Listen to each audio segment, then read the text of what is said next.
Hola amigos, bienvenidos a En Buena Onda. Hoy nos estará acompañando en la edición y montaje nuestro querido amigo Antonio Palmar, en el control técnico Jairo González, la productora de este espacio En Buena Onda es nuestra querida amiga Norelba Torres, el director de Luz Radio es el profesor Alexander Hernández y quien tiene el gusto de conversar en este momento, el profesor Gabriel Andrade. Y todos los miércoles conversamos a propósito de algún tema propio de las ciencias humanas o de la filosofía, aunque a veces aquí también hemos hablado a propósito de ciencias naturales como la biología o la física. Hoy me acompaña Jeffrey Parra de la Facultad de Humanidades de nuestra universidad. Bienvenido, Jeffrey. Gracias, Gabriel, por la oportunidad. Te hemos traído acá, Jeffrey, para conversar a propósito del liberalismo. Tú sabes que en Venezuela hay un proyecto político que ha venido a llamarse el socialismo del siglo XXI. Sí. Y en buena medida quienes se oponen al socialismo del siglo XXI no tienen muy claro cuál es la ideología alternativa al socialismo. Y algunos pequeños sectores dentro de la oposición venezolana han asomado al liberalismo como alternativa ideológica al socialismo. ¿Qué es el liberalismo? Bueno, para empezar, el liberalismo tenemos que partir de que es el sistema, en este caso político, económico, social, ético, que tiene la libertad como el valor principal. Coloca la libertad como el pilar, como el fundamento.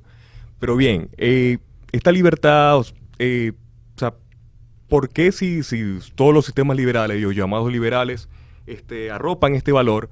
Actualmente concebimos incluso grupos liberales que entre sí se atacan, se contraponen, ¿verdad? Es porque esta libertad tiene distintas concepciones, distintos desarrollos históricos. Incluso en Venezuela hemos visto que ha tenido una fuerte influencia liberal. Sin embargo, el liberalismo no ha terminado de calar. Yo creo que en Venezuela nunca ha habido liberalismo. Lo que llaman liberalismo, gente como Ezequiel Zamora, yo no diría que esos eran unos genuinos liberales en el sentido de la tradición del siglo XIX que inauguró este movimiento. Correcto, pero también tiene gente como, por ejemplo, Cecilio Acosta, que yo sí consideraría liberal, ¿verdad? O sea, sí hay una influencia liberal, sí hay ideas liberales que calaron bastante en ciertos sectores venezolanos, pero no hay una propagación, no se ha arropado, no se ha entendido bien por la población en general, donde se trató de impartir, se hicieron esfuerzos importantes, podemos discutir esto más adelante, de promover el liberalismo, pero no terminó de calar por factores bien puntuales. Sin embargo, para nosotros ya adentrarnos y saber qué es esto del liberalismo y cómo ha llegado a ser este liberalismo, tenemos que partir de la concepción de libertad. Esta concepción de libertad, si repaso histórico breve, podemos dividirla en dos aspectos, o dos vertientes, digamos. Por ejemplo, lo que se vendría a llamar la libertad en sentido externo y en sentido interno. La externa es la política, la libertad referente al otro, por ejemplo, de no ser siervo de otro, esclavo de otro, estar sujeto a otro o bajo la autoridad absoluta de otro. En Grecia, en Roma, esta fue la principal forma de entender la libertad, ¿verdad? No estar subordinado absolutamente a otro, al dominio de otro. Sin embargo, en este mismo contexto antiguo, ya con el advenimiento de los estoicos, los pensadores estoicos y el cristianismo, muy importante, se viene a abordar otro sentido de la libertad, que va a ser fundamental dentro del pensamiento occidental y oriental también en parte, que es el sentido interno de libertad. Libertad interna es libertad de uno mismo, libertad de las pasiones de uno mismo. Los estoicos, por ejemplo, decían que tú no puedes ser verdaderamente libre si no aceptas cómo funciona el universo, y lo aceptas y te adaptas a eso. Los cristianos va a ser la verdad, dicen la verdad, dice el Evangelio, la verdad te hará libre. ¿La verdad de qué? Porque si nos vamos a ese contexto, tú bien sabes que los judíos esperaban un Mesías más político, que propugnara una libertad externa, una libertad política, pero Jesucristo dice no, la libertad que yo tengo es la libertad del pecado, la libertad para trascender. Entonces, en ya si vamos a un contexto mucho más actual o mucho más relevante para el tema del liberalismo, que es la modernidad, donde empiezan a surgir las reflexiones sobre el liberalismo, vemos que estos dos sentidos se transportan a este contexto en la figura de dos pensadores principalmente. John Locke, conocido padre del liberalismo, va a desarrollar el sentido externo y con él todos los principios fundamentales del liberalismo, ¿verdad? Que él va a definir en su segundo tratado sobre el gobierno, en 1689, va a decir de que la libertad es eso, la no sujeción, la protección contra la autoridad absoluta del Estado o del monarca. Los tiempos en que vivió Locke fueron bastante interesantes. Este pensamiento es revolucionario en su época. Se necesitaba un orden teórico, político, que asegurara la participación del ciudadano, de la pujante burguesía, el pujante ciudadano con ganas de participar y de que no ser atropellado por los poderes absolutos, ¿verdad? Locke proveyó esto. ¿De qué forma? Bueno, en un sistema donde el valor de la libertad es tan absoluto que es irrenunciable. ¿Cómo hizo esto él? Promoviendo lo que llamó un estado de naturaleza. El hombre en su estado de naturaleza, o sea, en sí mismo, es completamente libre. Pero por conflictos que nacen de su propia naturaleza, necesita un orden civil que le garantice a él estos derechos, el goce y el disfrute de estos derechos. Por eso es que viene a funcionar la sociedad.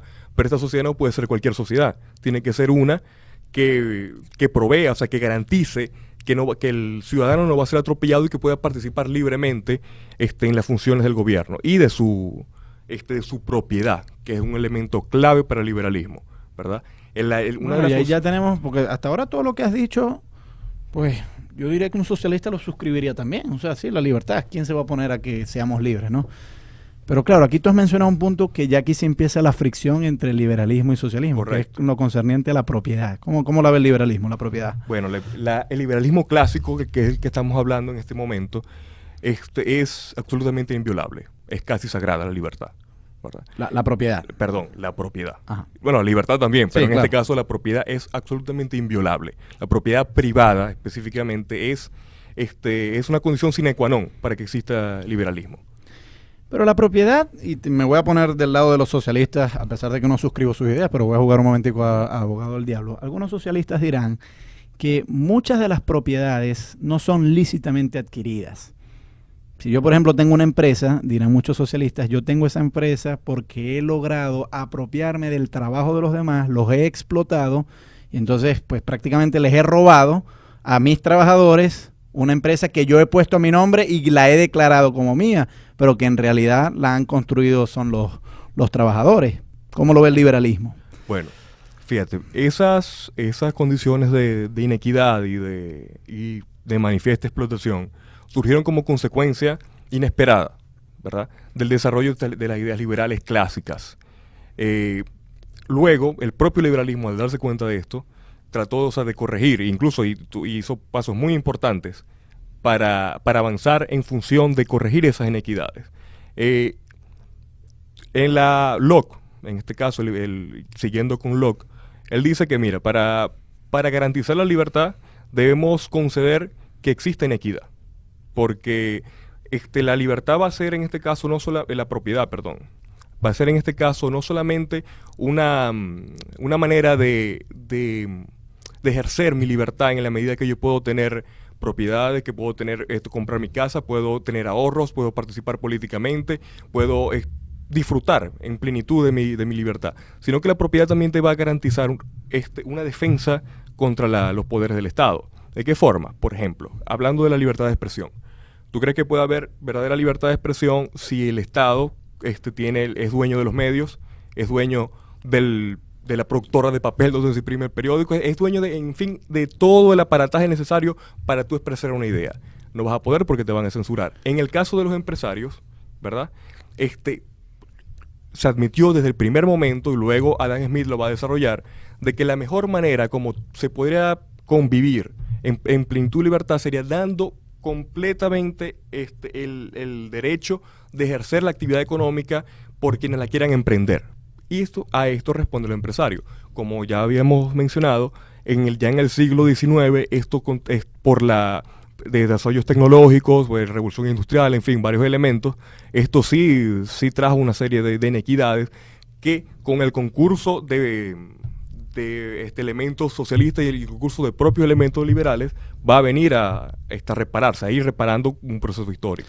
Vamos a dejar para el segmento que viene qué es lo que dice el liberalismo entonces a propósito de la actividad económica, que nos viene muy bien además para contemplar la ley de precios justos que el gobierno recientemente acaba de aprobar. Estamos conversando con Jeffrey Parra de la Facultad de Humanidades y Educación a propósito del liberalismo, esa doctrina política y social y económica que defiende ad ultranza el valor de la libertad. Vamos a escuchar para esta primera pausa musical de la cantante Julieta Venegas el tema Algo está cambiando.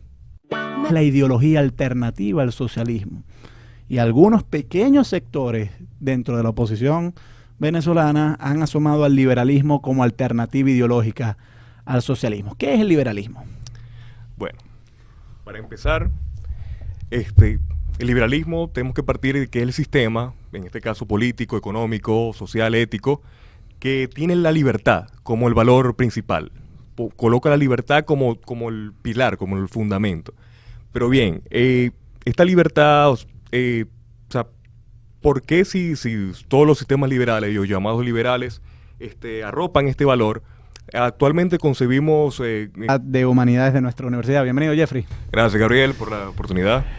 Te hemos traído acá, Jeffrey, para conversar a propósito del liberalismo. Tú sabes que en Venezuela hay un proyecto político que ha venido a llamarse el socialismo del siglo XXI. Sí. Y en buena medida, quienes se oponen al socialismo del siglo XXI no tienen muy claro cuál es.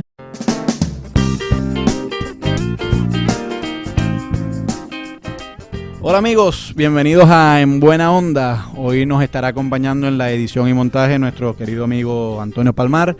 En el control técnico Jairo González. La productora de este espacio En Buena Onda es nuestra querida amiga Norelba Torres. El director de Luz Radio es el profesor Alexander Hernández y quien tiene el gusto de conversar en este momento, el profesor Gabriel Andrade. Y todos los miércoles conversamos a propósito de algún tema propio de las ciencias humanas o de la filosofía, aunque a veces aquí también hemos hablado a propósito de ciencias naturales como la biología o la física. Hoy me acompaña Jeffrey Parra de la Facultad